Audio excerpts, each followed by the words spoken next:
technically I'm 30, but at heart, in some ways, right, as most of us are, those of us who are watching a Star Wars podcast on this fine Thursday night, or perhaps even from the future. If so, greetings. Hello. Regardless of where or when you're watching this, can you relate to me? Are you guys anything like this? When you go to like the big box store, you just got to take a little detour down through the toys, even if the kids aren't with you. You know what I mean? Yeah. Okay. Totally.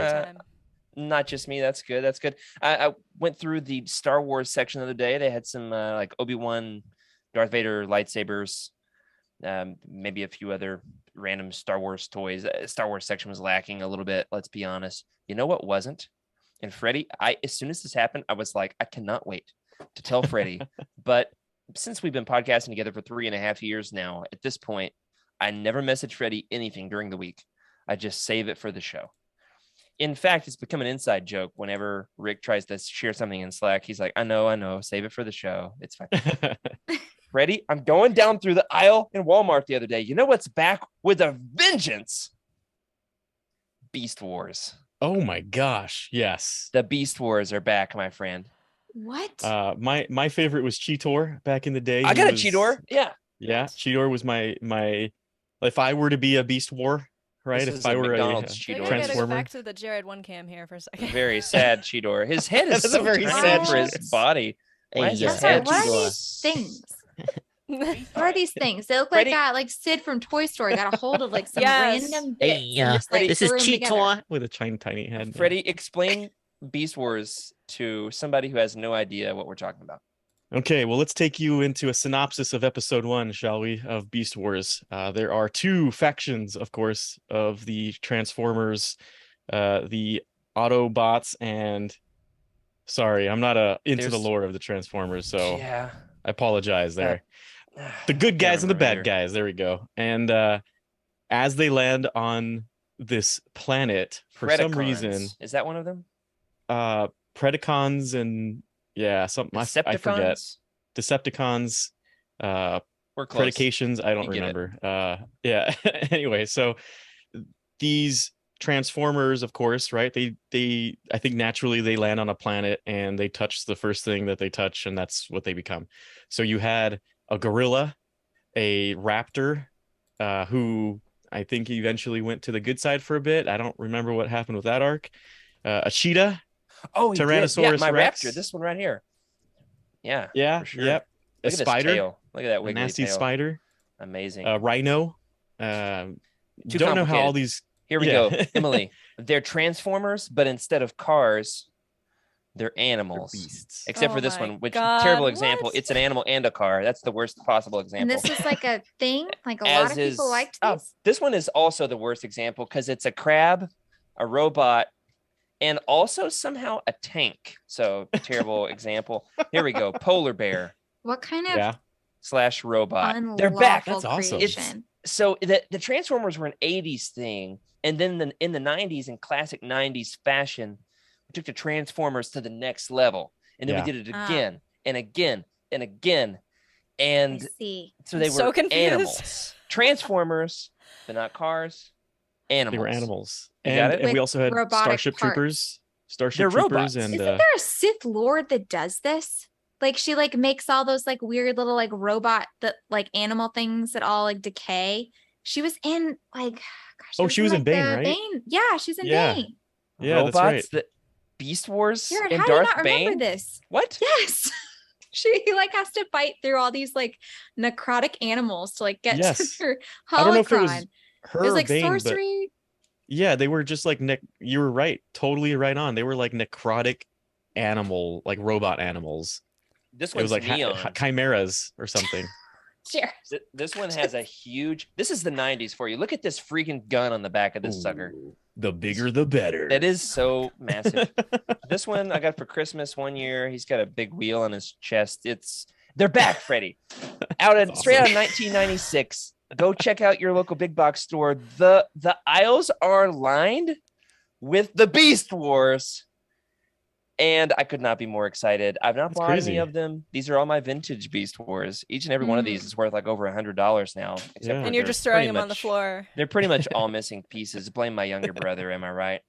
But we, however, are not here to talk about Beast Wars, sadly.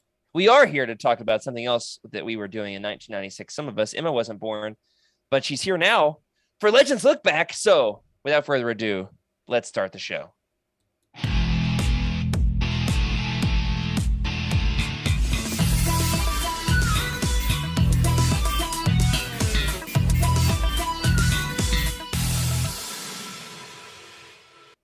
Hello, everybody, and welcome to Legends Look Back, proudly part of the Utini Podcast Network.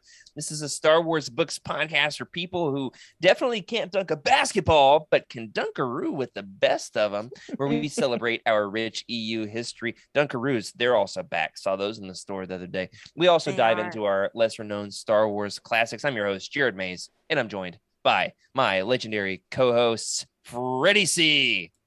What was your favorite Dunkaroo? Vanilla? Chocolate? Both? Strawberry, the limited edition? I've I like actually vanilla. never had a Dunkaroo. I'm sorry. Dunkaroos are, I know, I've seen them. I never got them. They reminded me of animal crackers that you could dunk in like cake frosting. Yeah, it's a perfect description. Hmm. I was more Sounds into the like- fun yeah. dip. You know what I'm saying? Yeah, Mm. totally. You know who knows her Totally. way around a Dunkaroo? Emily Daybeck. I was really into all the different kinds of fake cheese, like Cheese Whiz, those like easy snacks where you have like the little red rectangular plastic spreader and you spread the fake cheese on the Oh, cracker. You know what I I'm talking forgot about? about those. Yeah. Oh yeah, love no, it's that. all about the fake cheese. Wallace Well- and That was my Gromit and thing. fake cheese. Our producer is so young that I bet that she has never had the fake Really cheese spread by the wholesome. little red plastic spreader. And that is, of course, producing for us this week, filling in for our good buddy Rick Grace.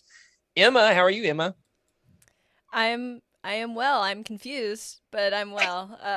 Welcome to the show. Every time I come on Legends Look Back, I feel like I get an education on all things 90s, and I'm glad for it. Honestly, I think it's good for me. It's healthy.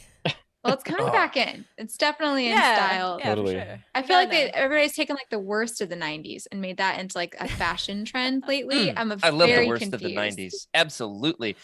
Being from Mhm. Arkansas and the home of Bill Clinton, I am all up. Anyway, I won't get into that. Oh, Next week, I should Spicy, wear right a fat tie. You know, the big fat ties like Ross Yeah. wears in France, or who's Yeah. the one that works? The one with the Chandler. Chandler. Yeah. Chandler. Chandler. Chandler Bong. Fattest ties on planet Earth. I've got a bunch of Mhm. those. A Mm. bunch of those. The 90s Just- trend was very weird, right? It was like the cars were terrible looking. Like boxy. Yeah, they were extremely boxy, but that was kind of like the thing, right? Digital age. Everyone was, Yeah. it was starting to go into the digital age. And, you know, that's where I feel like they would just wanted sharp edges. Yeah, and the Wendy's had atriums, and Yeah, the that's right. Taco Bells had these little shapes all over the place, inspired Yeah. our Legends Look remember Back that. logos. And Emma is like, please get me out of here. But we are Moving right along. really glad. I do have the ability to push every single button, so chop chop. Press the button that makes everything way more angular and colorful, Oh, like I wish the 90s. I had that button. I wish I had that button so badly. I was just talking with a guy at church last night or the night before about our favorite 90s drink, Surge. Freddie, we Ooh. should like a Legends Look Back cold open one of these days, all just like live for the cold open, down a whole can of Surge. If we can find it, it's got to be out there somewhere, right? We definitely need to make sure that we're ready. You know, we've got some doctors on board to monitor our sugar levels, you know, so because I'm pretty sure is that we'll 90s be... enough for you, Jared? Oh, is that what you're Like, doing? I was messing I with thought your something was video gonna- so much right now. My lips Jared's are purple. about to get Ah! slimed. For our audio listeners, Yes. Emma took me very seriously, and she made me more angular and very colorful. That's My as much face as I is can orange, do on the video there. and my lips are purple. This is Yes. about the There you color go. Oh, my that's TV great. showed everything back in the day. So Was it a TV you actually had to go and turn the knob to turn on? My parents It would was be the like, one you had to son, hit on the side to my- get back to normal. For the record, I literally had no idea that you guys could see what I was doing. Like, I thought I was doing it on a different screen. I had no idea it was changing it right now. I was legitimately scared. I started to feel whatever buttons you were pressing made me feel weird. Like You were starting to feel like you were back in the You're 90s. starting to I- It feel was definitely like throwing you off. yellow and orange and purple. my body, you've got a biochemistry button back there because it messed me up. I'll tell you that much. Well, we are not just here to relish in the glory that was the 90s. We are here, however, to talk about what is one of the most bonkers Star Wars stories I have ever read, and one that I have had hyped for a long time. And in fact, when our good buddy Andrew Bell on the Utini team found out we were reading this, he popped into our Legends Lookback channel in all caps. He came in with a mustache and all caps and ranted about how much this is his favorite Star Wars comic of all time. That is, we are talking about Darth Vader and the Ghost Prison. You have like a ghost button that makes everybody a little bit scared, some spider webs. I wish I did. Let me look. You have that, what is that, Snapchat or whatever filter that makes people look like they're dancing when they're wiggling? You can use that with the ghosts.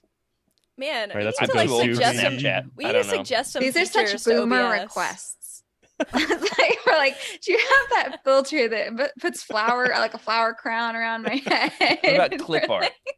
Definitely a pro with the clip art. That's about as best I can do on the ghost yeah. situation. Mm. Oh wait, opacity. Here's my Here we biggest go. gripe. We're gonna get into our review of all of this in a second. Oh, now it's very spooky. I'm disappearing. One of my biggest gripes is concerning the ghosts themselves. There We'll are get no there in a ghosts. second. We'll get there. Don't spoil it yet. There's a lot of ghosts from a certain point of view, of course. Well, we are going to get into it in all of its ghostly glory here in a second. First and foremost, though, before we do, we want to give a quick shout out to our patrons who help us make the show in all of its colorful, angular glory. That is both to Jason, a new annual patron, and to Maggie Magdalife, just upgraded to become an annual patron as well. Hey, thank you so Awesome. much. We spent all of the Utini money, and I think Corey said he took out another 10 credit cards in order for us to afford all of the shenanigans we pulled at Celebration. And so thank you so much for helping us get afloat again. We've got some great things coming all across the board. Amazing things happening behind the scenes. In fact, my Utini notifications right now, we'll just say this much. They're high. They're very high.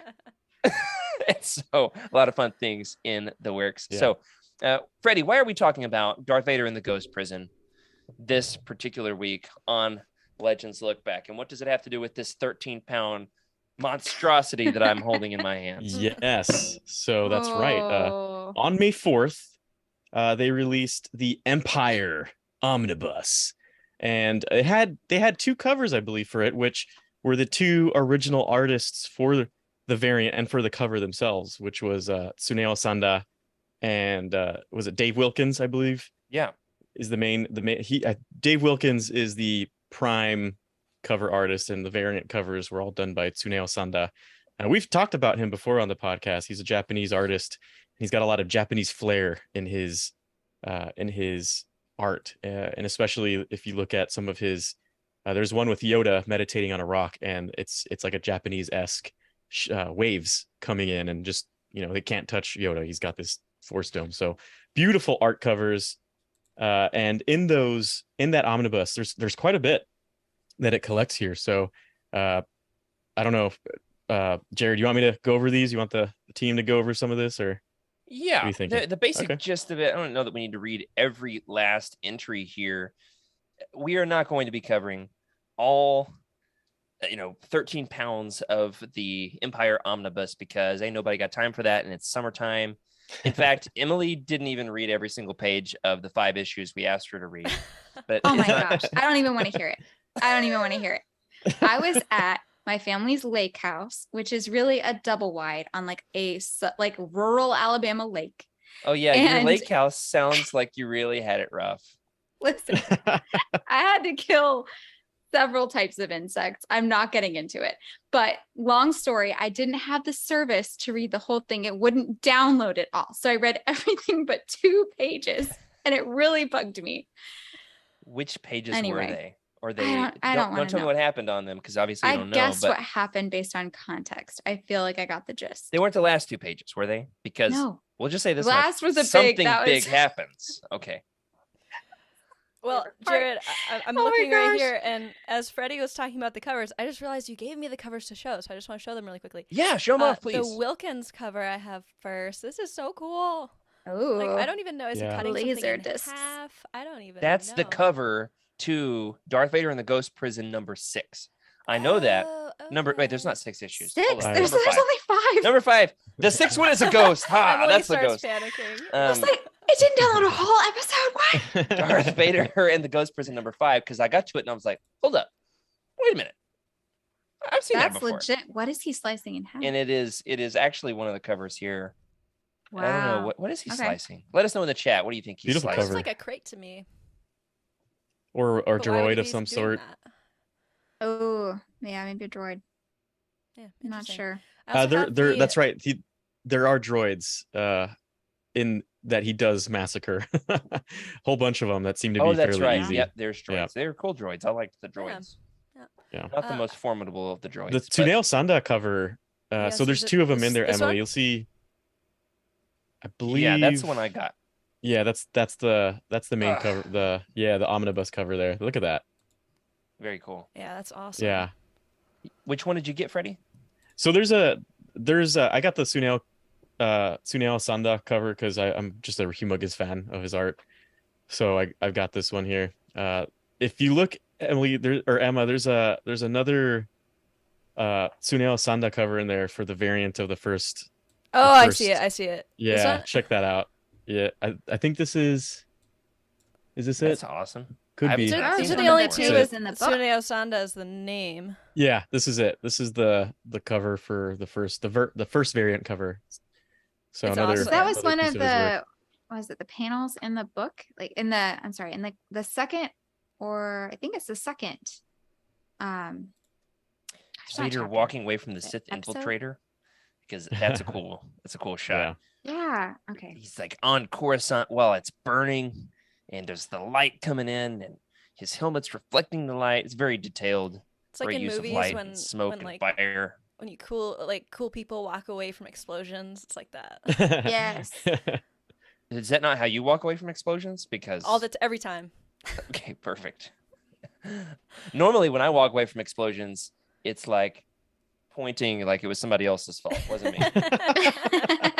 No, actually, it's only dragging my kids away from the said explosion because it was probably their fault. Well, yeah, excellent art. I got the Sanda cover. Now, we're covering these just tonight. We're going to talk about Darth Vader in the Ghost Prison as emblematic of this entire omnibus. We're going to talk about the omnibus at least a little bit here. These have been coming out quite regularly, 2 or 3 a year from Marvel, repackaging the Dark Horse comics that we know and love. And there's still so many more to come in the future that have been announced. There's a new Rebellion omnibus, and we're hopeful for what will come after this as well. They're extremely collectible. They look great on the shelf.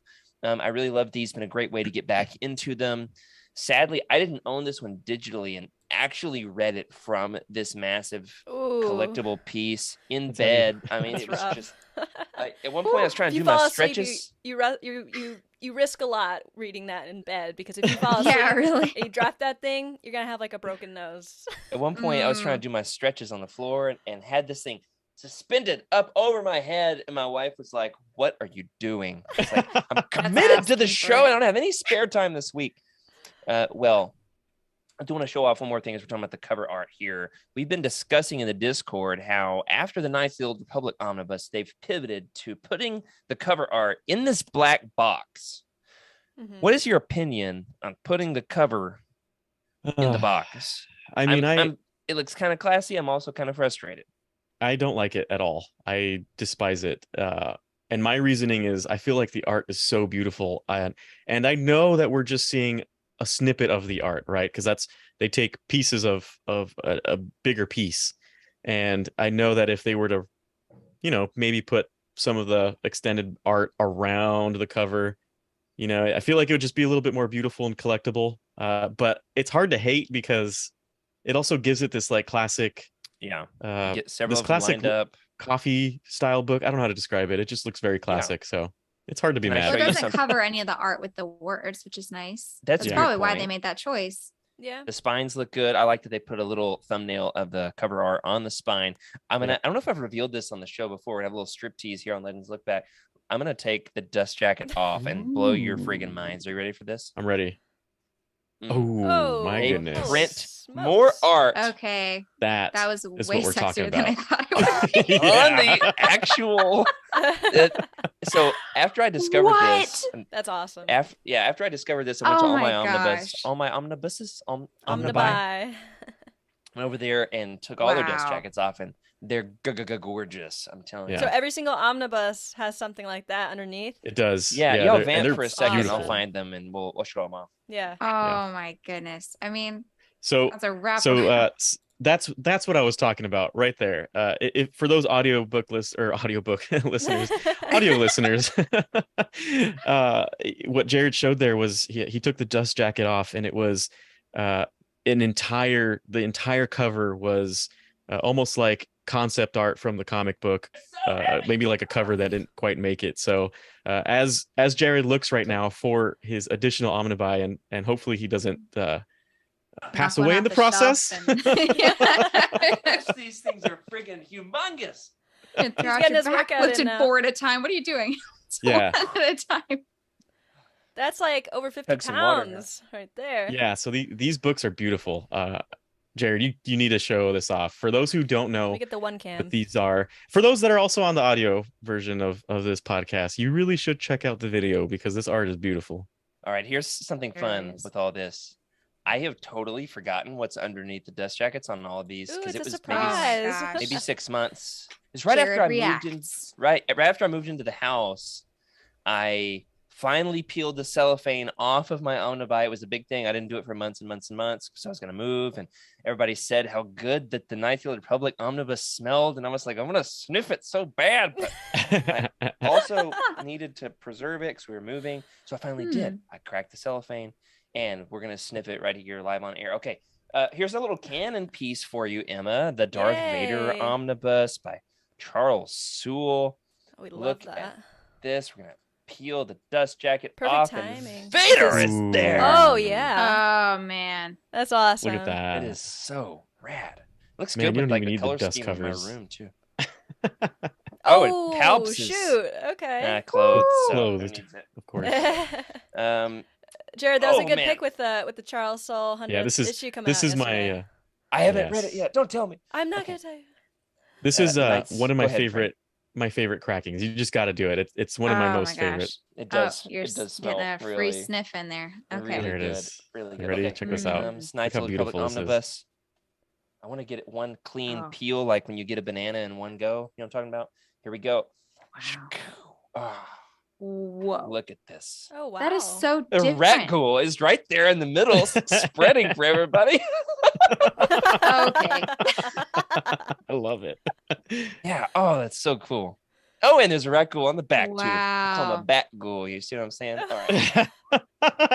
All right, That's somebody a- clip that. Very different Bat vibe. ghoul. The droids and Ewoks omnibus that I bought when I was thrifting with Rick. Oh, this one Is it it C3PO in has- his robe? a line drawn art. There is is something, that? but it's faint and hard to Oh. see live here. Okay. A little bit of Like a C3PO shocked is C3PO. if you can't see it, C3PO is making this face. Probably because he's looking at that rat ghoul down there. And then finally I've got the Rise of the Ooh, Sith yes. omnibus. This is gonna be good, I think. Okay, not as much success getting it in one go. I don't know if I've opened this one yet. That looks bigger than the others. It And- It does, does. doesn't it? There Oh we go. my goodness. Oh wow. Oh. I've made I a love huge it. mess in my room here. There's dust jackets all over the floor, Beast Toys Wars everywhere. over here and over there, and Pokemon cards over there. Look Oh, at Oh, look that. at that snap. Gamorrean or Gamorrean if you're British. Wow. Look at that. thing. Gamma. That's amazing. Yeah, these are beautiful. See, I almost feel like the dust jackets are almost a waste to keep on, which you want to keep on, but Why? There's so much beauty underneath. It's a little give and take. Yeah. I wonder what happens if you take the dust jacket off of Ruins of Dantooine. Does it look a little bit better under there? There is no dust jacket because it's only a paperback. Yep. But it's under the cover that you discover its real beauty, because it's pretty good. Listen to some of it on your beach there, Freddy, over there in California. I'm just watching the dolphins swim along, listening to Ruins of Dantooine. Yeah. Read by a robot because there's no audiobook and I had to do text to speech. Anyway, that was a weird time, but a great time. All right. So there's a lot in this book. In particular, now I've got to find it. It's around here somewhere. It covers the entire Purge storyline that I have not yet read. It covers Darth Vader and the Lost Command.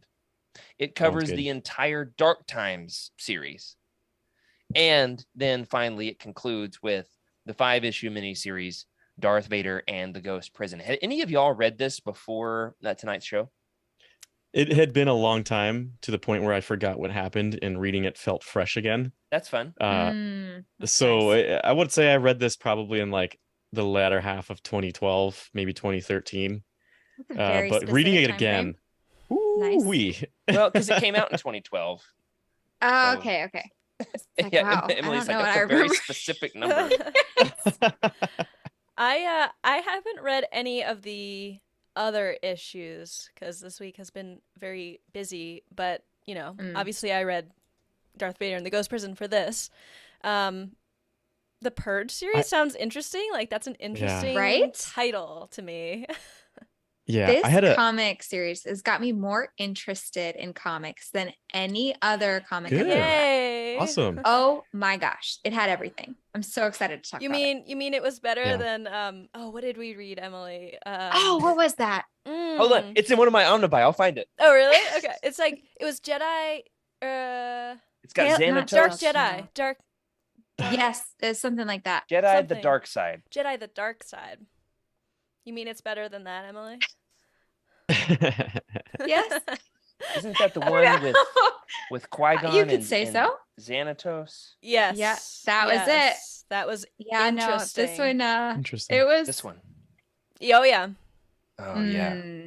That's a great. Yeah, that was a good time. It's not great, but it's good in its own way. If you've read all 19 books of the Jedi Apprentice series, the entire episode, Emily and I were like, "What? I don't know what's going on right now."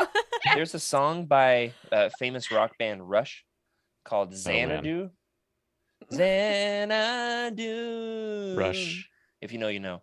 And is that like an actual word, or I don't know what it means, but it's a. I feel like it's an animal. Maybe. Why does it sound like an animal?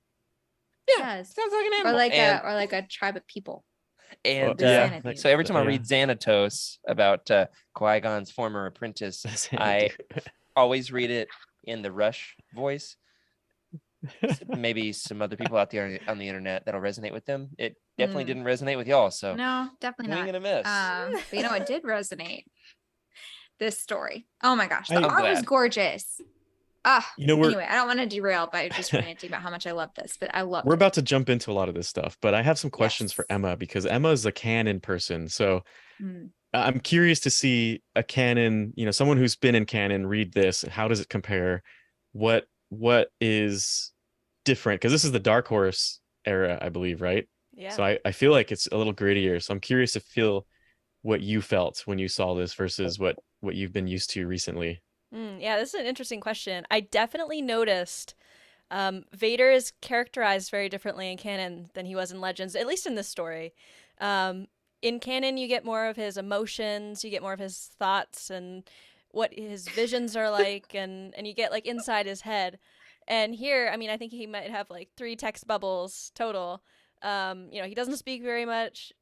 He's very violent, which is similar to how he is in canon. Like, he can be very gruesome in canon. So I definitely saw some similarities, definitely saw some differences. I have to say, like, I'm happier with a more vocal Vader and a more emotionally deep Vader, I would say. Obviously, he doesn't show that to people, but in comics, we get to see that. So I think it gives you more context, right? Yeah. Of like who he is. Yeah, it makes that makes you feel sense. bad for him, and I think that's always like the most interesting type of villain, is a villain you feel bad for. Vader is And you Actually, got to get a made taste for of the that, comics. right? So we'll save it, but yeah, we Yeah. definitely get a taste of like I feel That's right. You're what Vader you're could be jogging my memory. thinking. Yeah. Yeah, but If there's yeah, anyway. if there's two characters who were just born for comic books, it's Darth Vader and Boba Fett. I was gonna Just- say You're Blood correct. Ties was a lot like this. It was very Just- much Yeah. like, see that thing, smash it, shoot it, slice it with a lightsaber. and now in comics, we get a more, we get to see more of, what Boba Fett is like thinking and feeling in War of the Bounty Hunters, which is interesting. So it's interesting how like both of these like that. characters are very prolific in both Legends and canon comics, but they're characterized very differently. So it is interesting to see the differences, I have to say. Wow. That's cool. Would you believe me if I told you that I prefer the Legends version? Where Yes, he's I not absolutely as- do believe you. He's not as emotionally revealing, and he's a little bit He's harder. mysterious. Yeah, But I think it's more like a product of the mysterious. times, right? Yeah. Because For like sure. now, like we want a more complex villain because we've kind of seen it all. And like back Yep. then, it was still kind Makes of sense. novel, kind of we wanted like black and white, politically. We know- could dive real deep.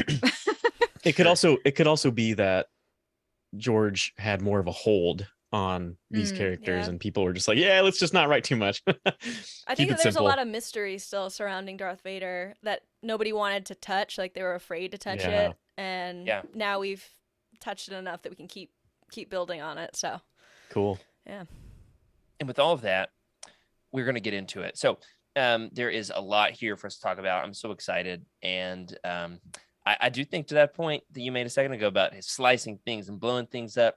That's one of my bigger gripes with this, is that it is very much of this sweet spot of a time period of like 2006 to 2000 until the Disney, I guess, 2014, around there, the Disney transition, where Mhm.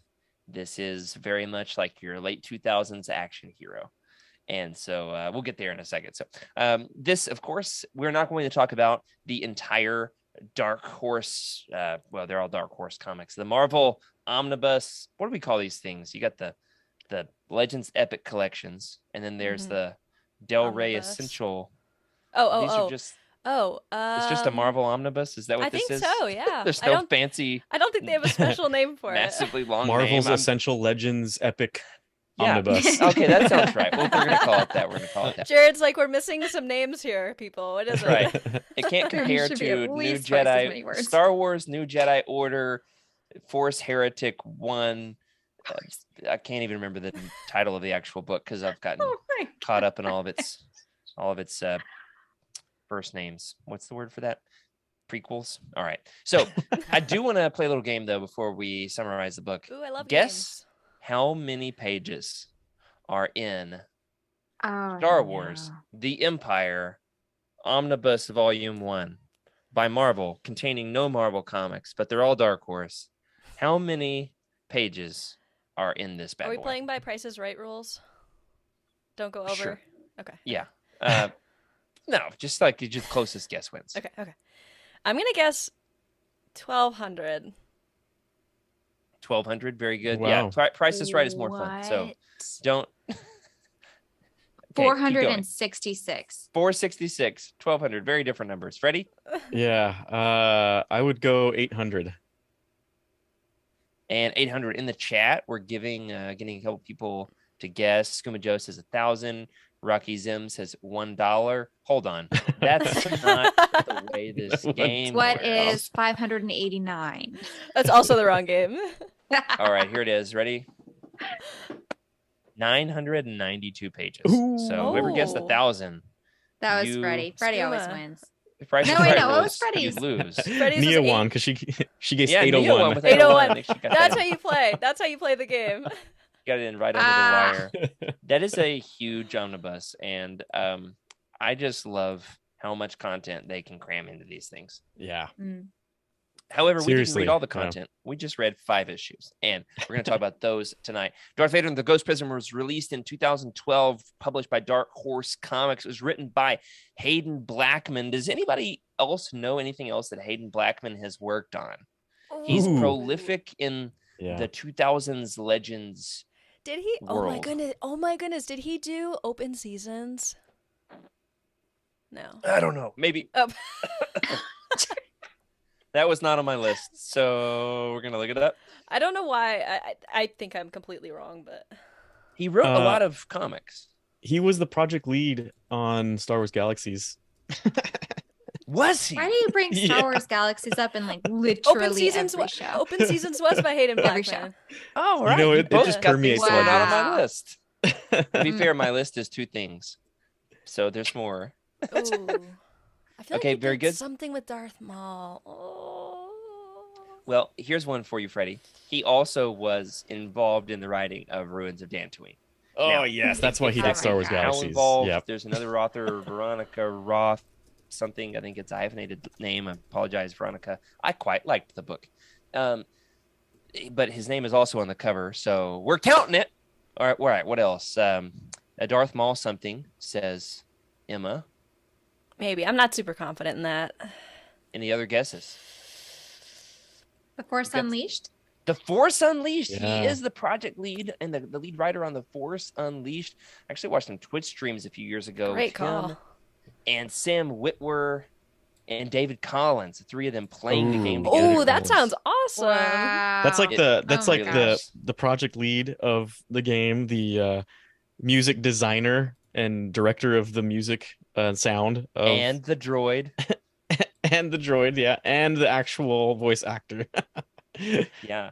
So I got David Collins and Sam Witwer to sign my piece at Celebration. Ooh. I think I scared David by accidentally threatening his life, but it was a joke. I didn't mean it. And It's the It was most very- Jared thing ever. Gosh. it's very awkward. So I love you and I'm sorry. And I would never do anything to harm you or your loved ones. I will hurt you if you don't sign this.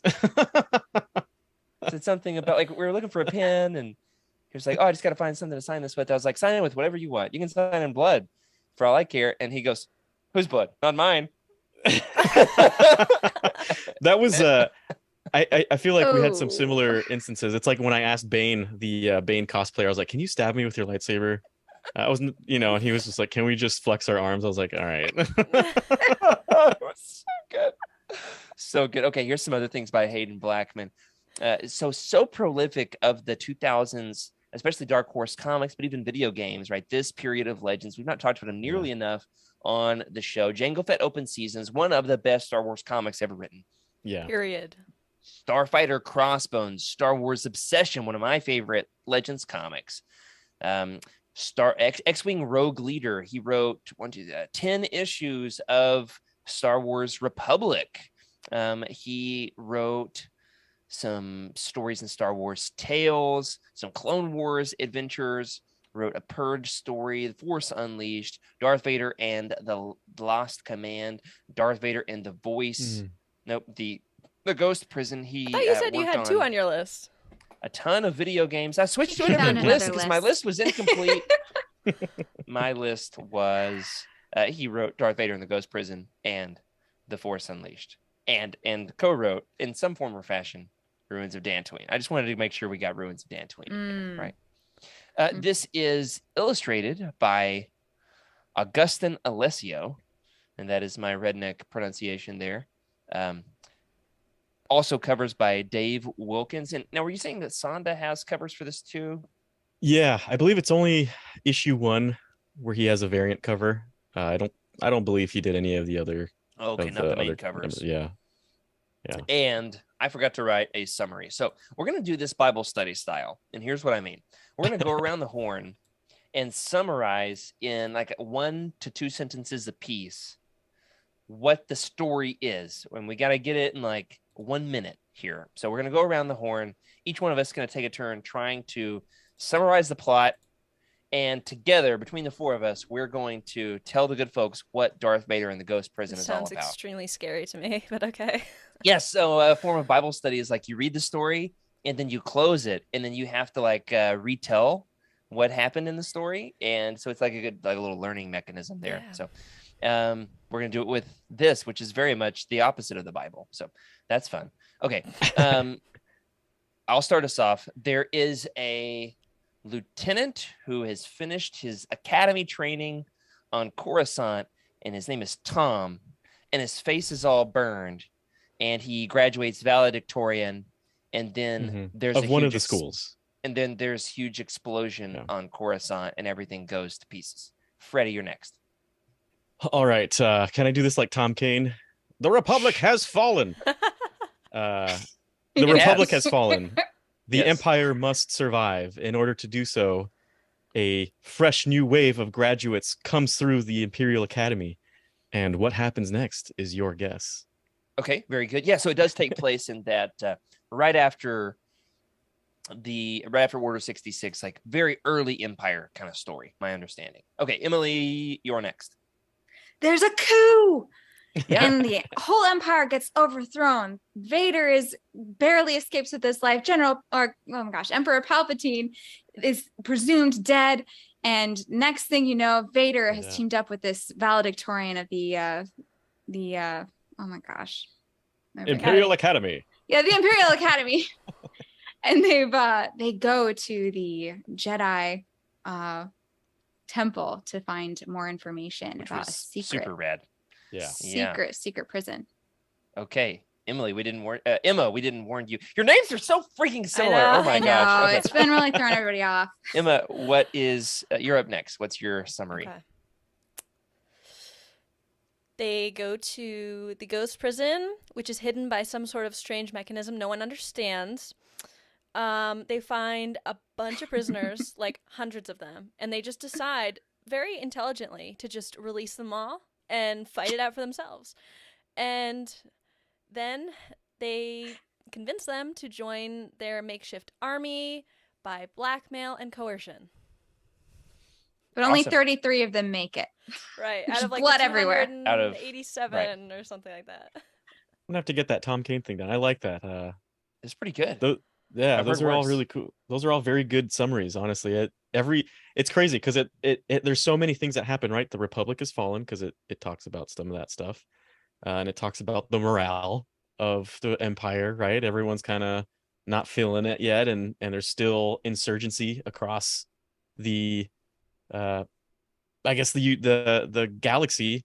And what else? I mean, I feel like it's just they're trying to get power, and it's like the fledgling era of the Empire. I mean, we're talking maybe like year 1, year 2. Yeah, that's my understanding. Don't tag Trevor, or he'll come in here and tell us what month and day it was.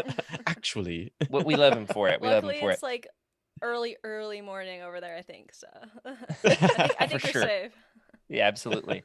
Yeah, and let's see, what have we missed? There's a great flashback, where in the Jedi Temple, they're looking for the location of the ghost prison, and Vader finds this hologram secret recording of a Jedi Council meeting where they are super shady about the fact that they're putting all of these like dark Jedi defectors, Confederate generals into this secret Jedi prison somewhere that nobody knows about. And Anakin had gone to the council and was angstily demanding that he know where all of his captives have been taken, and why they do you won't want tell to know him. that, by the way? That's so weird. Like, did he want to like go torture them or something? I think I mean, let's go into like the psyche of Darth Vader during that time. He wanted to be a good guy, right? I feel like he really wanted to be a good guy, and he wanted to do right by everyone. And imagine you're the top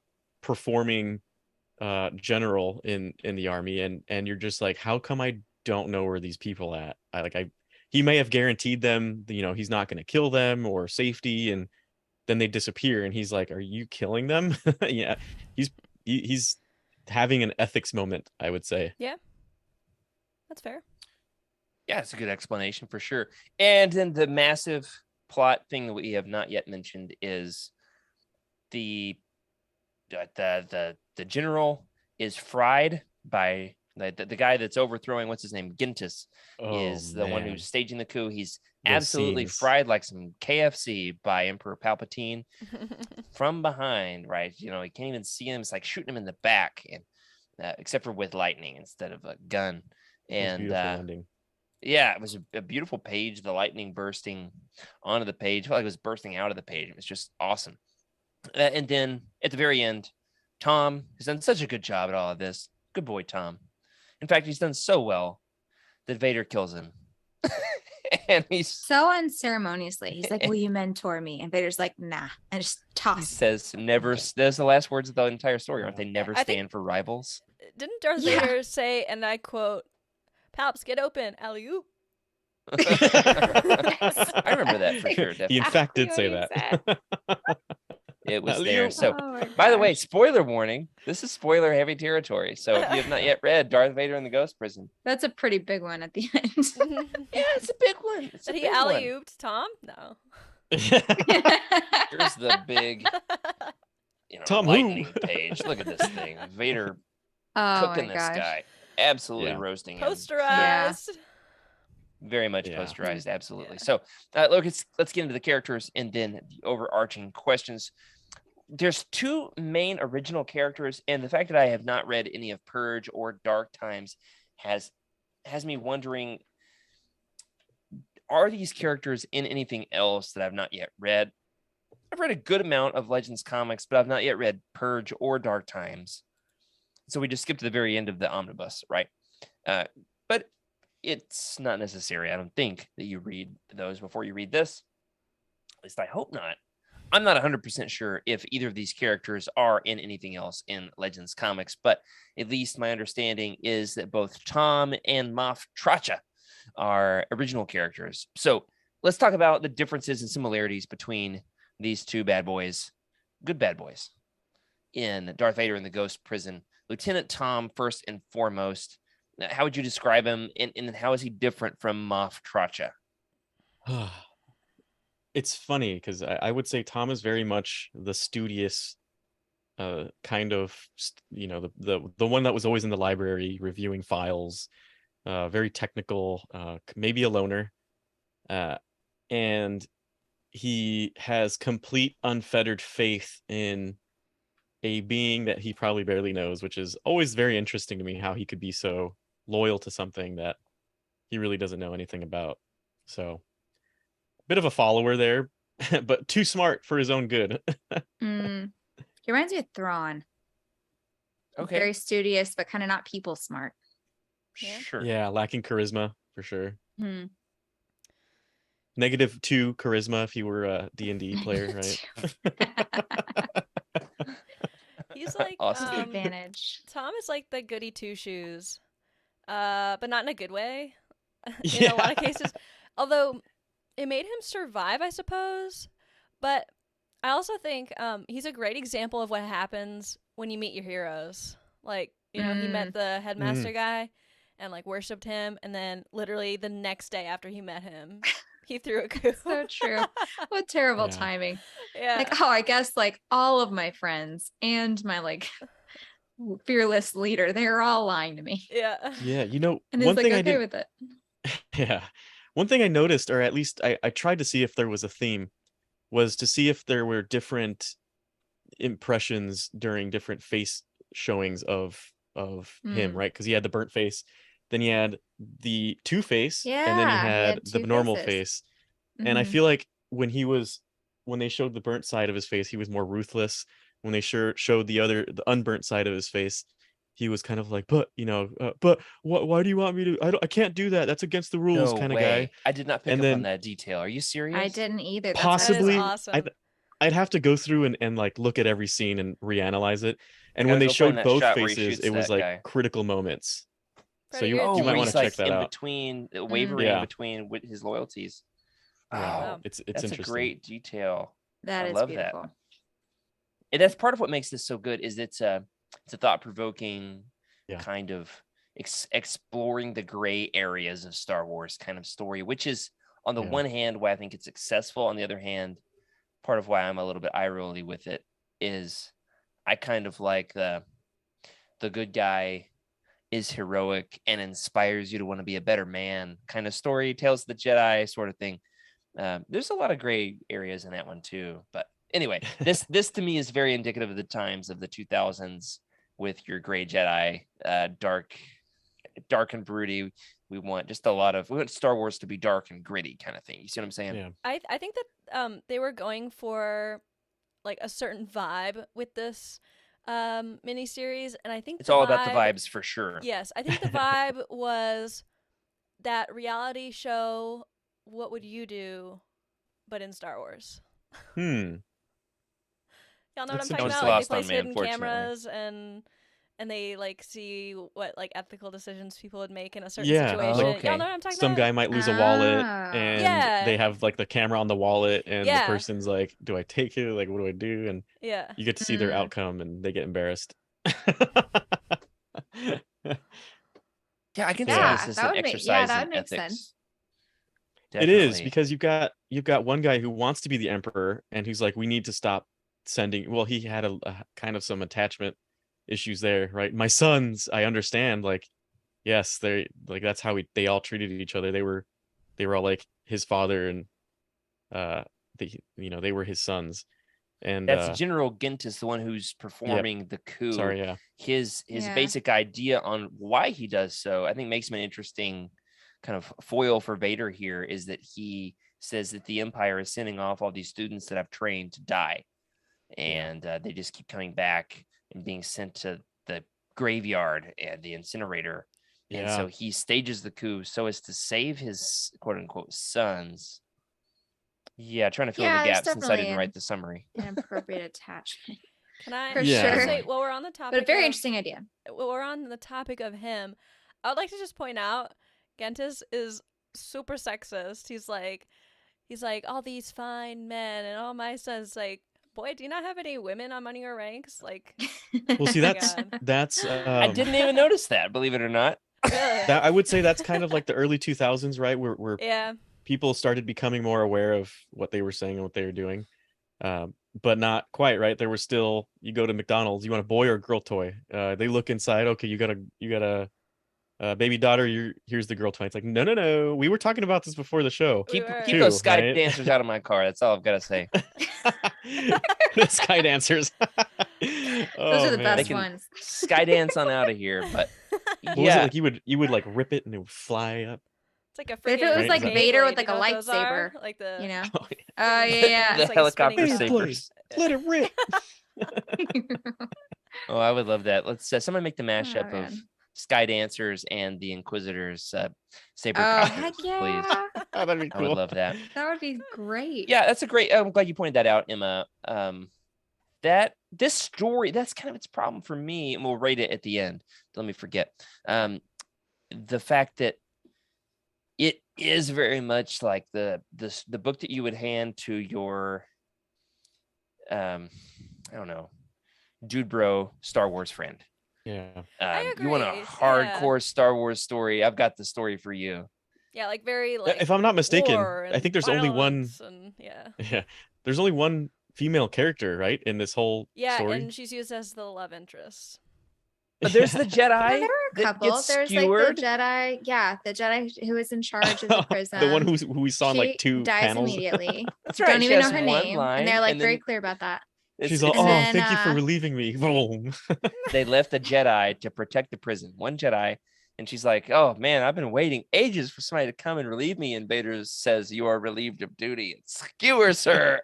I mean, it is a pretty epic moment, and like, what a, I don't know, mind blowing. And there were like the girls at the party that the Oh yeah, that they were like eyeballing. graduates. Yeah. Oh like, yeah. Okay. That Yeah, felt there super you go, icky. so- Yeah. Not many. Clearly That is a product of those its time. elements are one of my bigger complaints with the book. But let's focus on the characters. So up Mm. against Tom as a foil, and also they're supposed to have some similarities, is one of the strangest and most thought-provoking characters in all of Legends, Moff Tracha. Now, when you Oh, hear man. Imperial Moff, what comes to mind? Gray-haired old man. Tarkin. Yeah, Tarkin. Gray-haired old man, big cheekbones, Old fuzzy human bunny dude. slippers. British. Yeah, maybe British old man. Very Absolutely. Moff Very Tracha, important. however, definitely hits the gym with his He's like a cyborg steampunk arms. Ooh, he is Mhm. swole. My He is goodness. swole, but his arms are cyborg. He Yeah. also might be a Vader cosplayer. I don't know. He has, all right, so for our audio listeners, his eyes have been lost. I guess in that explosion Destroyed? or whatever happened. They look yeah. like red bug eyes. He has red Yes. bug eyes, and he has swole metal arms. Oh wait, I have a picture of him. It almost looked like he squat maybe 500 pounds a little too soon, and his eyes kind of Yeah. filled with blood, and they popped out a little bit. So I love it. He's got a KOTOR breath mask. Yep. He's got the Moff insignia on the, I don't know, his chest plate some there. beautiful That delts. looks like a tank top. He wears a tank, so he fits in here with Legends Lookback with Freddy, and then he's way ahead of the times with the shave, very much a Gen Zer. With He's got his a, what is it? shaved sides of his Got head, high and tight. Mhm. High and tight. Mm-hmm. very high, very tight, Ah, very yeah. high, very tight. Yeah, For sure. definitely. But I he wears pronounce a it turtleneck. Trakta, but that's also a little different That's, pronounce. Yeah, that's kind of what I was getting to. I was like, I wonder how we're gonna Okay. pronounce this one. Let's go around the room. I say Tracha. I say Trakta. Trakta. For sure. Yeah. That sounds like, Like, is he- Russian Trachea, or but something. Trakta. Yeah. Does he have a Russian accent for you? Now he does. Now he will. Okay, Emily, how do you say it? Trakta. I like how he said it. Like Freddy. Ah, come on. All right, and tie It it sounds up. better in my head. Emma, how do you obviously. pronounce it? Chakta, like a main accent on it. Hey, you Chakta. got a Trakta? Wicked I love it. Tracta. Awesome. Well, Ah, he can eat his lobster rolls with his cyborg fingers. Yeah, there it is. But I don't know how he eats with that breath mask. Man. Well, he's Probably been through doesn't some need stuff, to. and that's what they've gotten. That's what they've got in common. Is They don't both eat. both Tom and Tracta have been Oh, they're disabled. sure that's gonna true. say- They're differently abled. Yeah, there's victims like a of tragedies. yeah, they have a chat too of like their disabilities and how did you get yours? How did I get mine? Something like that. And it's actually very interesting because it leads us into a moment which is like very dark. He's like, I'm gonna be here for a few hours, Moff Trakta. And it turns out to be the reason why he is handicapped. That dark Jedi that he saw, and he was, probably going to town on him for hours, getting his. There was a lot of that, a lot of like dealing with ghosts, if you will. Hmm. Right. So he was dealing with The his titular trauma of ghosts. Yeah, ghosts of the yeah, past. Mm. exactly, ghosts of the past, and he when Moff Trakta went into the ghost prison itself, and he found the exact person who is the reason for his disability, he just wailed in on him, probably the opposite of what you should do in a reality situation, right? You got to think about it, talk about it, etc. So very interesting that they showed kind of the past and the disabilities and how much it haunts them to this Yeah. day. Definitely. It's a thought-provoking series, but it's not explicit in Yeah. hitting you on the head. It's not Mm-mm. it's over the head with Definitely its not. violence and its broodiness, but Yeah. it's not over the top. I said over the head. I always mess up expressions. It's 100 episodes of Legends Look Back at this point. If you haven't heard me mess up an expression yet, I don't know where you've been. It's not over the top with being explicit with its themes. It's over the Yeah. top in other ways, in it being dark and being edgy and broody. But in themes like this, I think is where it really shines. The idea that we've all got to deal with our own trauma, and there's a right way and a wrong way.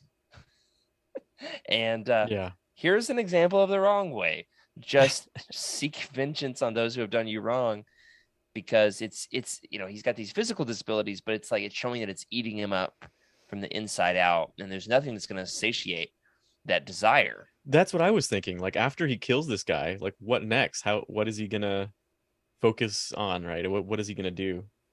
That was And my yet big the question. characters that have no conscience, that are eaten up by their trauma, are the only ones that survive at the end. So I'm not really sure what that says. Yeah, that's Well, not it's a showing great you that the message. Empire reigns. It shows that Not the a great Empire look. reigns. We're getting into Well, the dark times. True. That's true. Yeah, That's we're this going era. into It's just kicking off the Empire.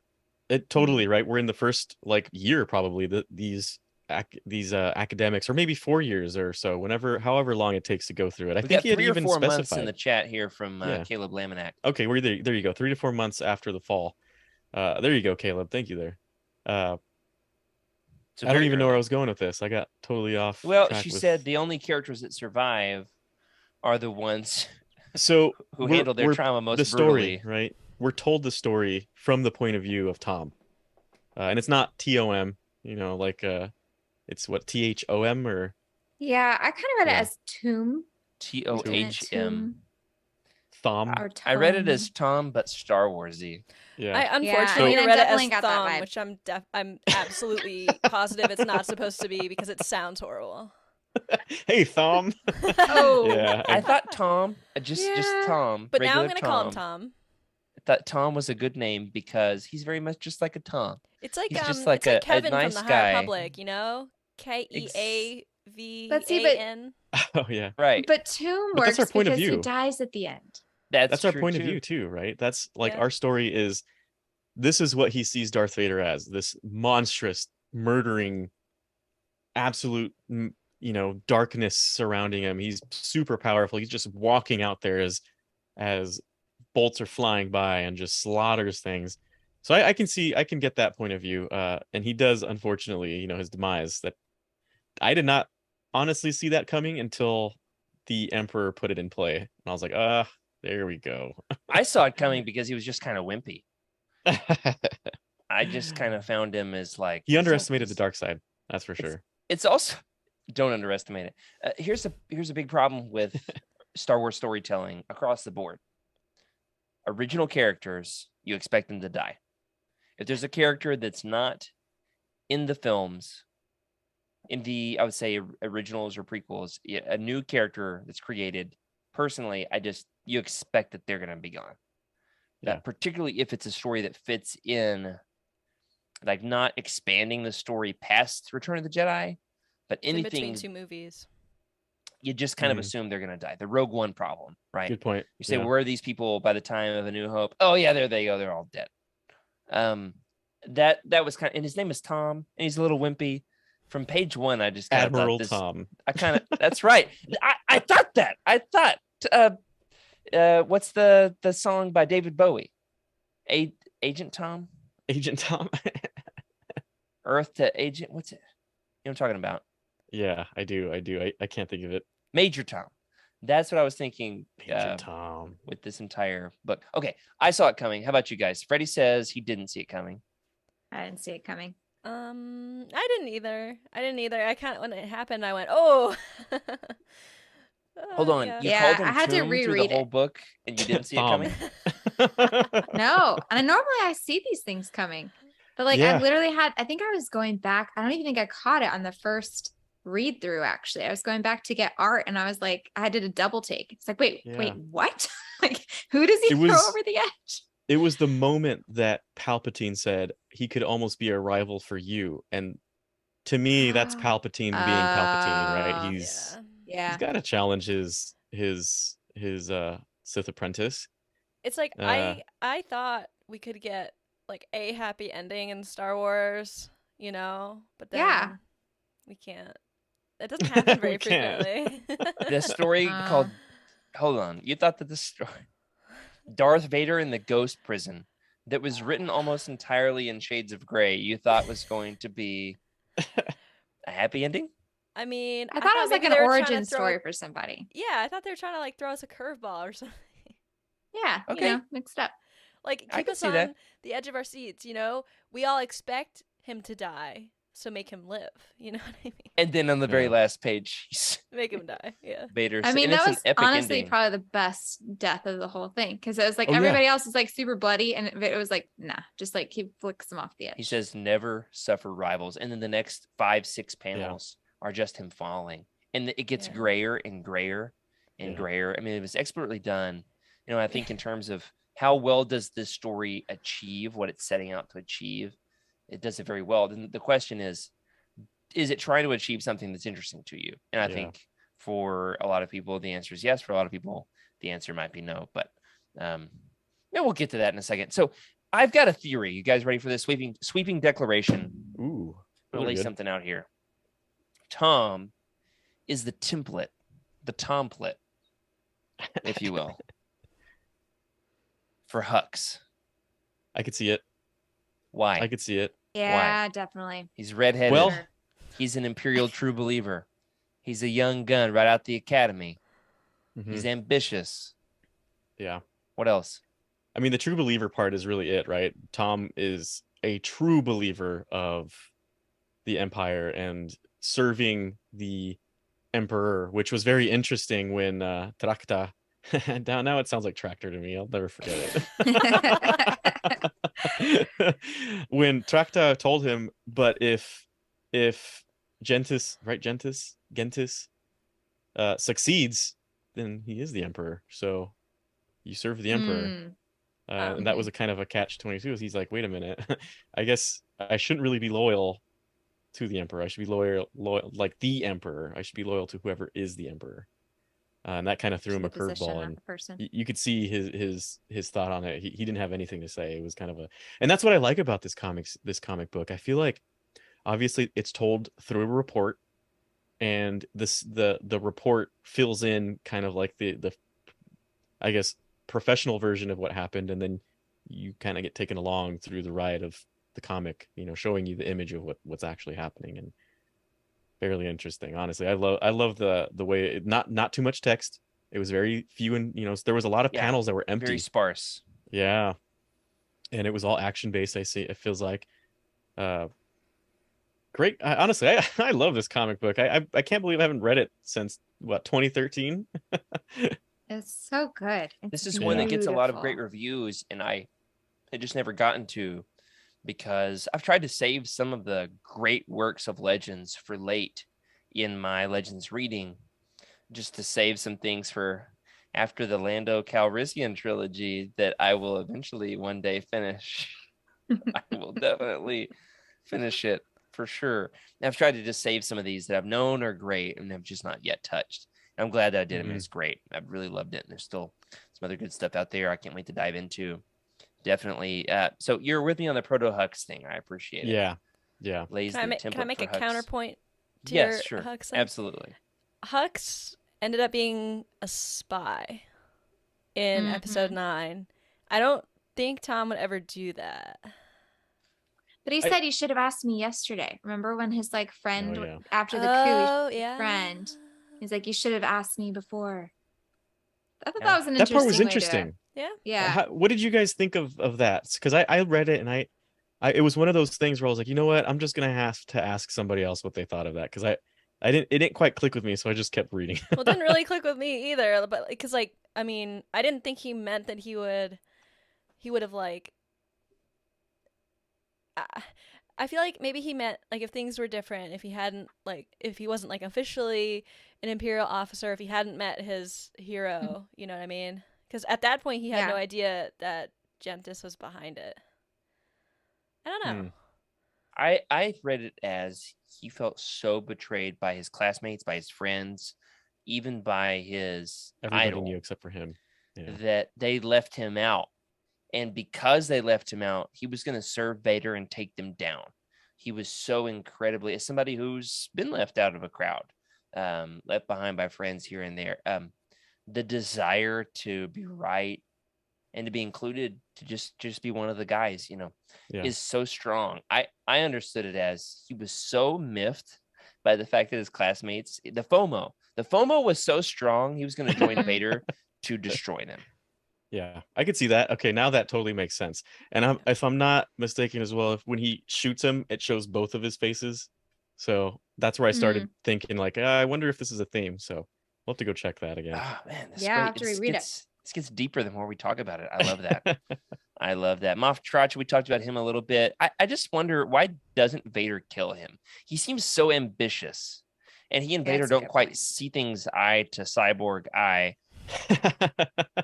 He at the same time is a foil for Vader being a cyborg. Yeah. But also is a foil for Tom, having gone through this trauma and is one of these young Imperial up and comers. Why doesn't Vader kill him? I'm not sure I get it. I think Moff Trakta has a lot more power than we see, right? He's a Moff, and I think for some reason in terms of hierarchy, Vader, if you remember, Grand Moff Tarkin, when he told Vader to basically stand down, he did, and that was an order from a superior, right? And of course Anakin in a past life respected Tarkin, but I feel like that's the same with Moff Trakta. Moff Trakta is not naive. He is not serving just the Emperor. He seems smart enough to know that it almost seems like he's trying to give Tom some insight of like, hey, you should probably wake up. This is not what you think. And I feel like he is a survivor because of all of that.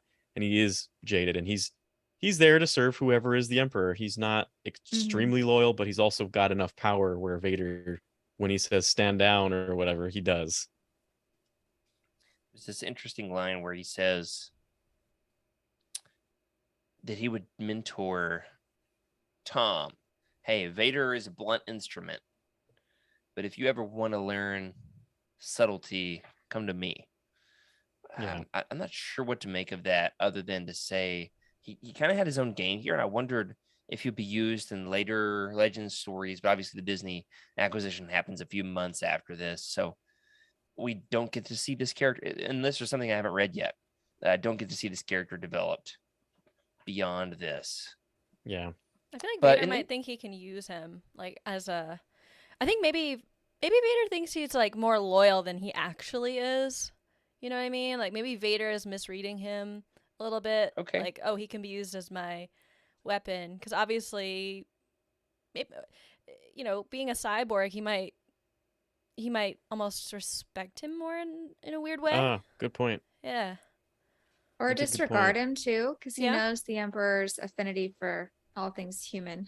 Yeah. So, and Chakta is not quite all that. But I think he is. He lacks the cutthroat ambition. Yeah. But he's very capable, which is why he's a Moff. But he doesn't really care to be in the room where it happens quite so much. I think he wants to play his own game and use his power for his own devices. Good So point. he's not a threat to Vader. I think that's why. That's a great point. Well, I think he's not trying to be a Sith, right? He's not trying to be Yeah. some master. He's just staying in his lane. Mhm. And unlike Tom was overzealous, and he definitely underestimated, I guess, how evil the dark side was, and that was his downfall. Mhm. Wow. Well said. We've talked about Tom. We've talked about Gentis. Now I'm second guessing how I'm saying all these names. We've talked about Vader here and there. The elephant in the room is the fact that Vader is not the main character of the story that has his name in the title. The story revolves around Vader. Yeah. Vader is a central mover in the story, but the story is told from a first-person point of view, from Tom's point of view in reporting the incident of the ghost prison. Was this effective for you? How did it affect your view of Vader? We've derided iJedi and Heir to the Jedi for their handling of the first-person narrative. I think it's a better handling of the first-person point of view. But does it succeed for you guys as a first-person narrative? It does. It really does. Freddy says yes. Why? Why? The fact that it comes from a report, right, is really cool. I love that style of writing where the narration happens via the text in the report. And so we see, if you were to just read just the report, it would read possibly boring. And at the same time, we get to see the images of what happened, you know, as if we were there the entire time, just observing, which is kind of cool. I really liked the I guess the way the method, right, is we were just in the room reading the report and watching like a holovid, if you will, of the actual situation, and you know, things that could have been left out from the report. For instance, like Vader asked me to keep this secret, but because this is for the Emperor, I'm not. Another reason why, you know, Vader probably saw Tom as a threat. Never loyal to Vader, which is a big deal. But I loved it. I love the whole report. It's creative. It's fun. It's a different type of narration, right? You're not just in the head. You're in the head of the person. It does make it unique, that's for sure. Yeah. Emily? I kind of read it kind of like an old detective movie almost. Like there I was. Oh, like a noir. Coffee. Yeah. I love that. Yeah, something That's like cool. that. You know, so it kind of filters the first person narrative from like being cheesy to just kind of Dialogue. adding a flavor to something. Yeah, definitely. I thought it Definitely. worked. I like I've, that. cool. I've I got like a that noir slightly version. more That- negative take, but yeah. Emma, what's yours? I like a good frame story, and I thought it worked because it wasn't the comic wasn't always written like a report. Like it was written, you know, there Yeah. was like dialogue and stuff. Like it wasn't this like boring sort of business like writing. And I think that that's where first person stories can fail, is when they're trying too hard to write it in the style of whatever the frame story is. So I think that this one balanced it, you know, having a good frame story but not letting it overwhelm the actual style of the writing. Yeah, that's great. You know what I felt like? It was a healthy mix of actual story and narration, right? Yeah. It was like it wasn't over narrating the whole situation. It Right. was just maybe the entry point to, because that's what it seemed like mostly was Yeah. an entry point to the scene, and then the scene happens in full time as if you're there, and then it, you know, maybe something significant happens, and then you'll get entered into another entry into the report, if you will, and it runs it out, right? It's not trying to over explain it all. I like that. Yeah, the fact that the dialogue, the text was sparse compared to the artwork. This was definitely getting into more modern comics compared to the 90s, compared to the Yeah. Tales of the Jedi comics in particular, which I love. They're my favorite. But this is definitely more bridging the gap toward a modern era of Star Wars comics. Now, Emma, as the representative of the cosmic force, I'm going to pick a bone with modern comics Vader here and say Okay, that do this it, does do it it. this does it better, and here's why. Here, Vader is the shark from Jaws. Vader mechanical? is Vader. Vader is the dinosaur in Jurassic Park. He's not on screen for very long. What you're actually dealing with is all these other characters, and then Vader comes on the screen to be awesome and mysterious, Yeah. and to kick butt. But the story's about these other characters, and so you only get glimpses of Vader through these other characters' points of view, instead of the whole thing being about Vader's trauma and his baggage. And I mean, the modern here we go, I'm gonna pick a bone here. Modern canon Vader comics might as well be Vader goes to therapy and we have to sit in on the sessions with him. There's more to it than that. I actually love the canon Vader comics. I'm just, for the sake of the show. Spicy. All right. For the sake of the spicy takes, I was gonna Emily. say, who doesn't like getting inside the head of a maniac? You know what I mean? Okay, Yeah. that's a great point. That's a an great point. excellent quote. Emma, I never really pictured this, but you're right. I feel like the current era of storytelling is getting in the head of, like the Joker, Yeah. for Yeah. instance, right? And Oh my gosh, seeing, yeah. not just thinking evil, and not just thinking, oh, this person's crazy and evil, but getting into the brain is actually kind of the horror of our current society, right? Getting into Yeah. the brain of people and really seeing what's going on, and acknowledging that this is a very capable or very possible thing. It could Yeah. happen. Yeah. And Yeah. it makes it scarier. I like that. Yeah, that's I've never does. realized that, but I feel like that is kind of the current genre of storytelling.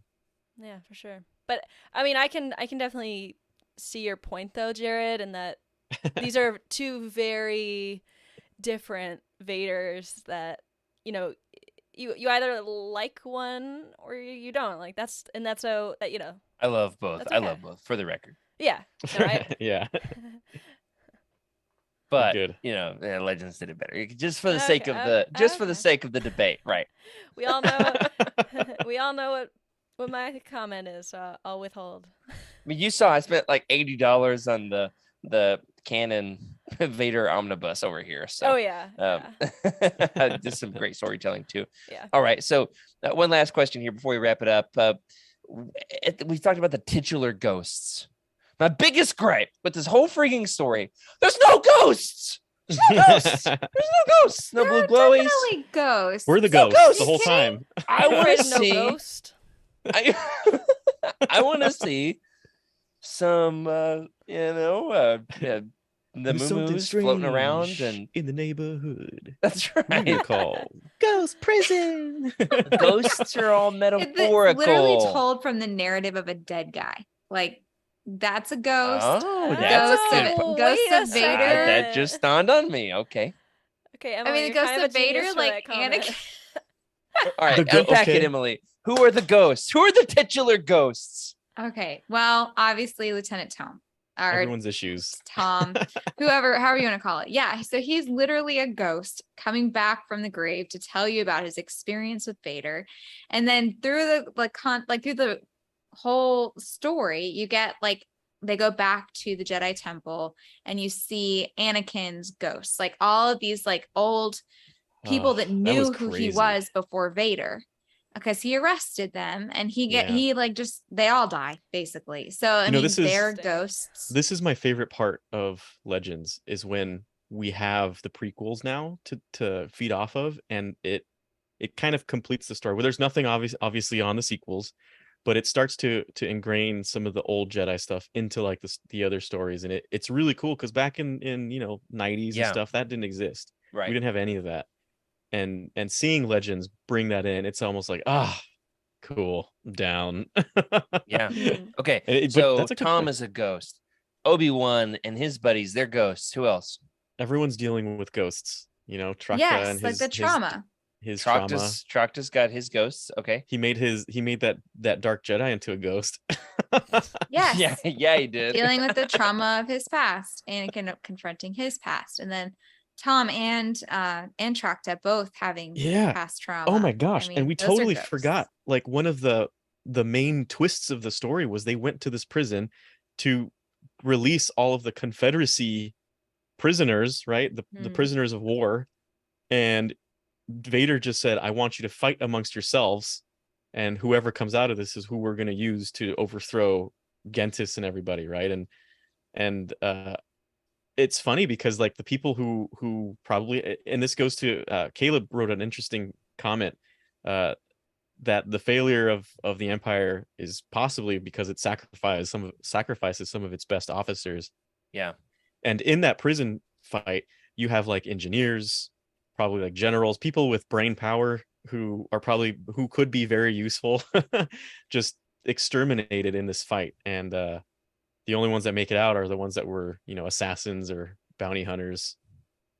Very interesting. Yeah, another great point here from Caleb that he loves the story too, by the way.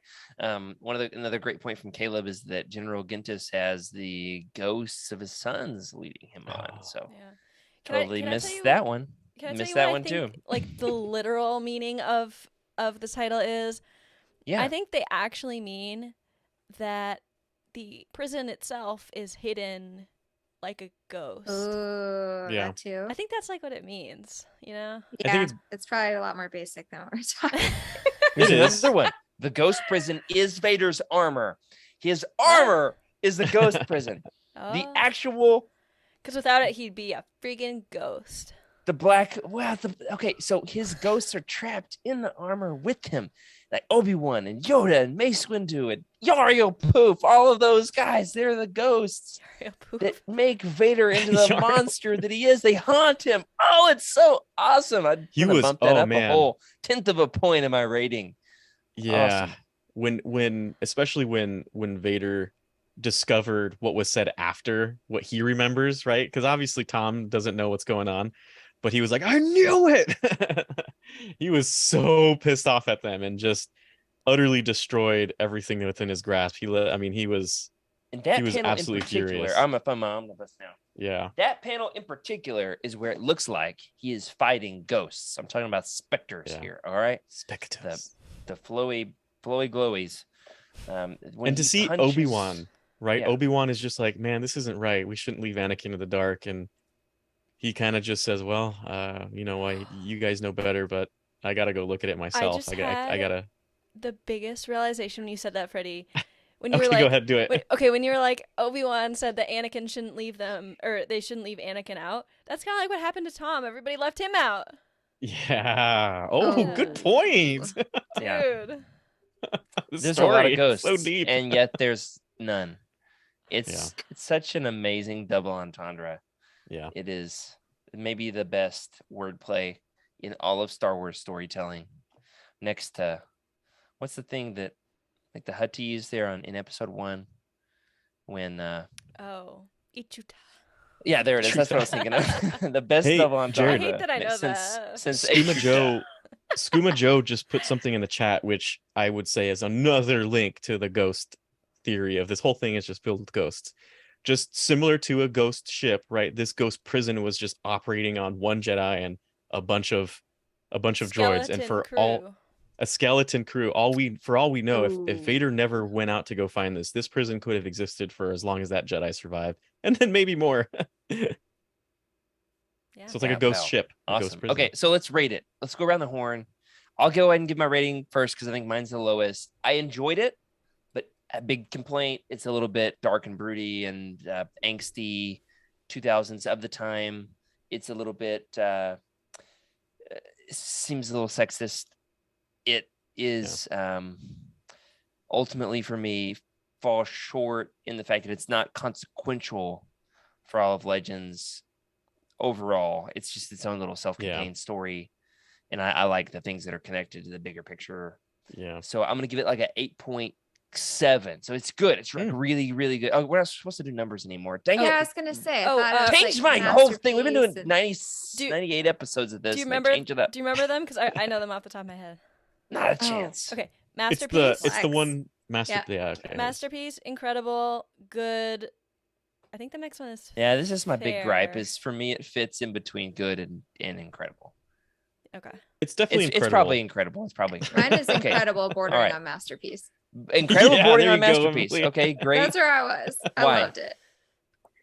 It was just, it was beautiful. The art was probably my favorite art I've ever seen Yes. of Star Wars. I just thought it was really, just beautifully done. What they did with the color and the how they just drew all the characters. It was just absolutely gorgeous.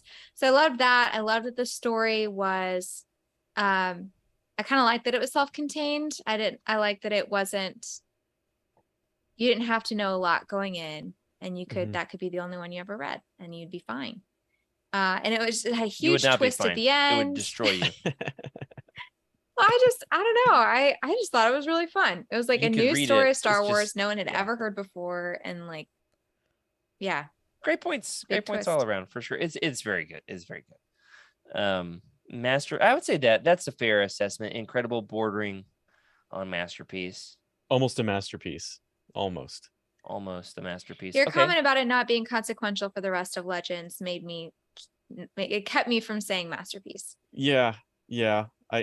I would love to see, like, for instance, more of Moff Trakta and like what he's up to, and possibly. To be fair, I wonder if they were gonna do more. It seems like they were teeing something up here that this happened months before the Disney transition. Months before George sold the company. when he Imagine had that dinner. Imagine being Hayden Blackman, being the architect of this new story and finding out, oh, everything in my life has changed. Mm. Yeah, that's Yeah. right. So who knows what could have been, and that's what I love about Legends is we got what we got, and Yep. we just gotta enjoy it and think about what could have been and what we've got. Sir, Emma, your rating? I think I'm gonna go with you, Jared. Good, almost incredible. Just the only thing that's holding me back from incredible is just the sexism. It's just bothering me. I don't know, the sexism in it. It's definitely inadvertent sexism, Yeah. right? Like, the more people become aware of it, they're just like, oh wait, this is probably not a good thing to say. Yeah. Just like everything, right? Like, the yeah. more you learn, you're just like, oh. And at this time, I don't even know if 2012, there was like a lot of gender rights stuff, and The world is changing at this point. in Yeah. time. Yeah. yeah, I would say it's like this is a critical time where things were starting to change, leading into like the 2020s, and Yeah, 2012 agreed, was because like it the early wasn't- part, It wasn't as bad as other things I've seen in Legends. like the early 90s. Yeah, definitely not. Yeah, like it wasn't like Shadows of the Empire bad. You know what I mean? Yeah. Like, Yeah. but it was But still it's enough bloodier, to kinda, so it's more violent, Right. though. Which Right. and Well, and there it's are a darker. lot of characters. There are really only a couple of main characters, and they Yeah. happen to Yeah. be men. But I feel like you could easily have substituted a woman, and it would have been fine. yeah, and it was fine. It was fine with me that there weren't any, female main characters. It was mostly like the like what Freddie said, the inadvertent stuff, like referring to everyone as my sons, and all the men from the academy. Like it was just stuff like that, Yeah. like little tiny pet peeves of mine.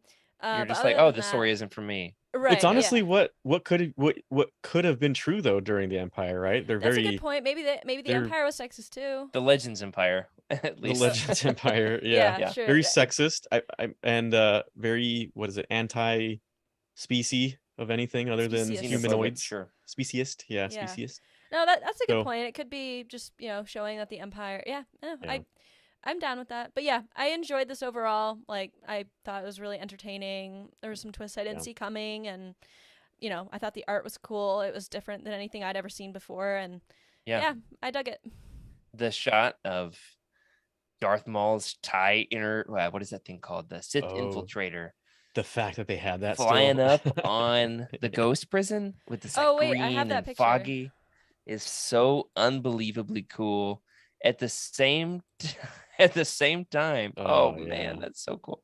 At the same time, this story is so dark and edgy that I'm like, oh, it's kind of cringe.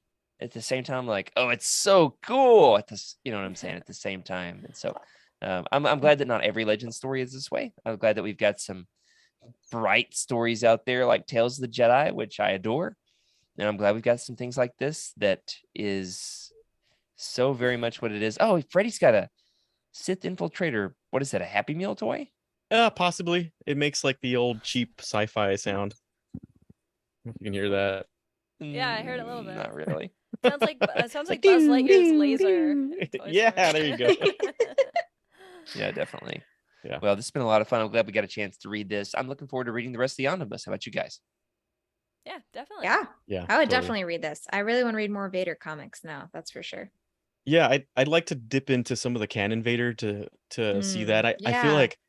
feel like there'd be a nice Utini collection of, if you read a Legends book, what is a fun book to read after that to get some insight of what might be going on here. So like Ghost Prison, and then Emma, you pick a Vader comic that you think would be a great parallel to this one. Vader 2017. Ooh. Yeah, Is that's that a the one good I've got the It's a omnibus solid of one. down here? I actually said last night on Cosmic Force that was my favorite comic by Charles Soule. So Oh, cool. Okay. pretty high praise there. I bet that I'm Freddie gonna- has I'm read gonna take Zero a- comics by Charles Soule. Zero. Absolutely. Well, none. Listen, I mean, I can make you guys a list like right when we end here of good Darth Vader stuff in canon, because I'm in. That sounds great. Yeah. it's basically Once- all good, but like I'll give you the essentials. Cool. That's it's not by choice. I'm trying to finish Legends first. Once I finish Legends, trying to get We're that getting there. completion is End of part the me. year, Freddie. 2022. We're gonna. If know, Lando Emma, doesn't for the sake become of, my eternal speed bump, we will get there. For the sake of others that would be interested in learning a little bit more, can you give us like 3 comics you'd recommend for Yeah, Vader? People definitely. who, if you liked this, then you'll probably like this. Yeah, I'll give 3 trades because I can't boil it down to 3 issues, but I'll give Okay. 3 trades. That's what I'll do. That's fine. Yeah, love it. So, you want it like, right now? later? Yeah, right now. I thought you this meant like suspense post is it in killing me. Discord later. Biting my nails. Ah! Okay, here we You go. can post in Discord too if you need a little more time to think. But just for people who are listening or Okay, wanna this is learn like So my you said preliminary 2017, list. right? Yeah, but 2017? there's like 3 or 4 trades in that. Okay. Okay, Darth Vader 2020 volumes 1 and 2. Friggin' insane. Amazing. Okay. Masterpiece. Is that the one where Vader gets all his limbs chopped off? Yes. Okay. Ooh. It's insane. And he relives all his traumas and all that. And then I can't remember Like I said, it's like going to therapy with Vader. yeah. I can't remember which volume number this is. I will definitely post it in the Legends Lookback channel in Discord later. But there's a volume in 2017 where he like goes back to the Jedi Temple and does some crazy stuff there. So I'll That the have one to with look that up Jocasta Nu? afterwards. Yeah, it's awesome. that one's great. The volume 2, the second trade. Volume 2, yeah, that sounds about right. Yeah, I mean, basically anything in 2017 That's and cool. anything in 2020 up to volume 2 is like peak Up until Vader Boba stuff. Fett showed up and ruined everything. Yeah. That's All right, true. some great Love it. great recommendations true. for sure. Yeah. Thanks for letting me Definitely. share some canon love on here. Yeah, and with that, we're Totally. gonna close it out. Okay. So no, we love it all over here for sure. We've got coming up next week on the Living Force, the best Padawans in Star Wars, and I hope the list is 90% Legends, because there's some great Legends Padawans. You got Scout, and then the one that is in the Darth Maul Shadowhunter. That one's coming out, the re-release Wait, later this summer. What was Scout in? A bunch of stuff. I feel like she's Yoda, familiar to me for some reason. Yoda, Darth Rendezvous. She's in a few random little stories. I can't remember. Okay. I'll look her up on the she- Wook later. Yeah, a little bit of here and there. Her name is like Elizabeth Vanderhersey or something. Oh, really you know goofy. why I know that? Oh my goodness. Because What a reaction. so the bedtime, the Star Wars Archives has been doing bedtime stories on YouTube. And Yeah. the one Trev gave me was from her perspective. Awesome. That's why. Nice. Yeah, for sure. There's some great ones in Legends. Yeah. Yeah. And then speaking of which, you guys need to, anybody who hasn't checked out Star Wars Archives, probably one of the best things that has come across my lap. The bedtime stories are fantastic. We're bringing this stuff to life at Utini, and I'm a part of it. Jared's a part of it. Emma, you've done some stuff, so check it out. Is it a Patreon exclusive, or is that on? No, you get it through. I think it's 3 months early. If you're a patron, so. Okay. yeah, definitely worth paying for. It Yeah. might be the best show at Utini. Let's be honest. Yeah. It's amazing work they're doing over there. I like to think that they're bringing things to life that nobody would ever learn about if it weren't for Trev. Oh yeah, trust Yeah, me. that's I was a part of that. Ever learn about, and so that's coming up over there on Star Wars Archives. On the Cosmic Force next week, what do we have, Emma? Yeah, we're talking about our favorite Star Wars comics of all time, which is, I'm shocked we haven't done this show before. I mean, we've obviously mentioned here and there what our favorite comic is, but just to combine it all into one show, I think it's going to be a lot of fun. And also we have cool. Timothy still guest hosting, so it'll be fun to hear his picks.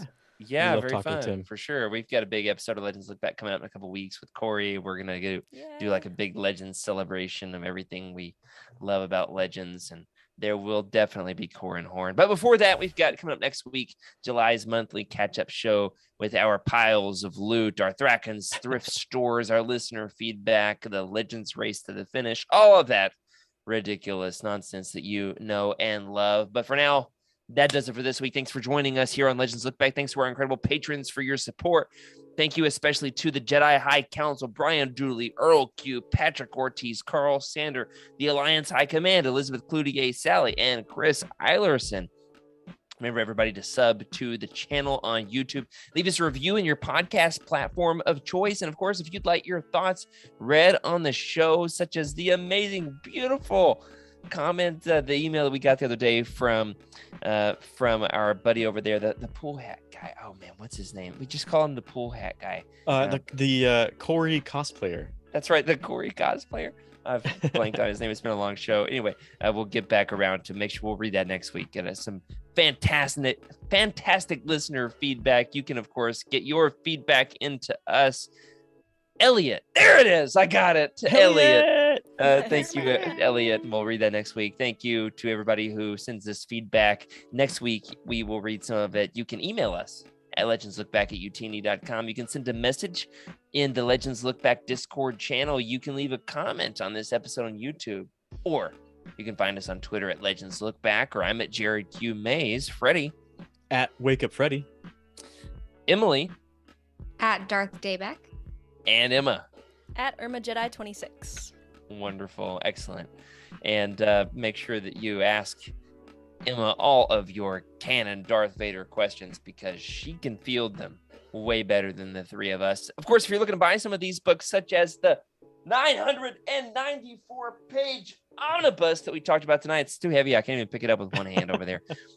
Such as the Empire omnibus hardcover from Marvel. You can go on over to utini.com, click the Amazon link in the profile. You can grab your book and give us a whopping 4% of the sale to help us keep the lights on.